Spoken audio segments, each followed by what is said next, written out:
IO-Link a été développé pour tous les secteurs industriels, manufacturiers. Donc on va pouvoir l'utiliser dans l'agroalimentaire, dans l'emballage, dans l'industrie automobile, dans l'industrie du process.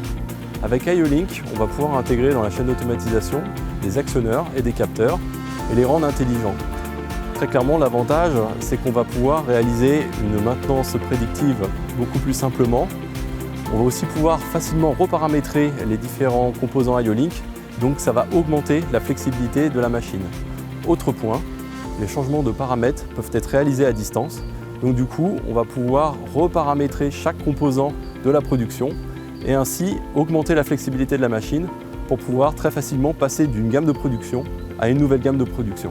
Donc le collectif IO-Link France est né d'une impulsion du GIMELEC, des membres du GIMELEC, des industries du matériel électrique. Et donc l'objectif était de présenter sur le marché un nouveau standard de communication entre les capteurs actionneurs et les systèmes supérieurs. De telle façon à récolter les données que l'on a sur le terrain et pouvoir les remonter et les exploiter. Donc l'objectif est simple, c'est tout simplement de montrer que c'est le nouveau standard pour l'industrie du futur entre les capteurs actionneurs et les systèmes supérieurs dans le domaine de l'automatisme. Donc on l'a créé vraiment dans un objectif simple, c'est de montrer qu'on pense qu'au sein de ce consortium, et c'est pour ça qu'on a eu beaucoup de membres qui ont adhéré à ce collectif, c'est qu'on pense très clairement que IO-Link est une solution pour l'industrie du futur, qui va offrir à la fois beaucoup plus de flexibilité au niveau des machines, qui va pouvoir offrir aussi beaucoup plus de diagnostic, et donc d'améliorer considérablement la productivité, notamment pour les usines en France, et donc d'améliorer la compétitivité des entreprises françaises, notamment à la fois en France et à l'étranger.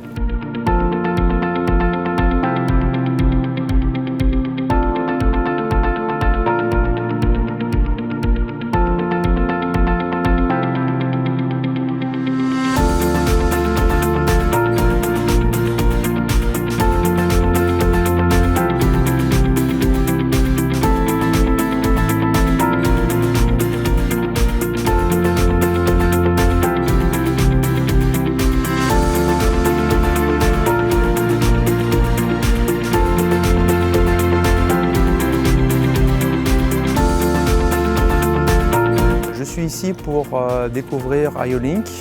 Notre société n'utilise pas à ce jour cette technologie, mais on a la volonté de passer sur du 4.0. Donc on cherche des solutions pour répondre à cette problématique. Pour savoir au niveau de nos clients principaux, que sont tous les constructeurs automobiles mondiaux, de savoir à peu près ce qu'on va pouvoir leur présenter et ce qu'on va pouvoir leur amener en plus. Je suis enseignant à l'IUT Génie électrique de Rennes, dans le département mécatronique notamment. On va mettre en place une usine-école, l'usine du futur 4.0. Et donc dans l'objectif, c'est de remonter les informations.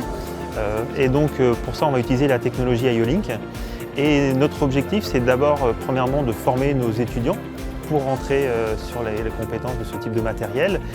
C'est aussi un échange avec nos partenaires. Pour moi, c'était déjà une découverte de l'IO-Link. C'est comment on l'intégrait aussi. Donc là, ça va être la deuxième partie de l'après-midi. Donc là, on va voir comment on le met en œuvre. Et c'est surtout aussi tout ce qu'on peut faire avec l'IO-Link.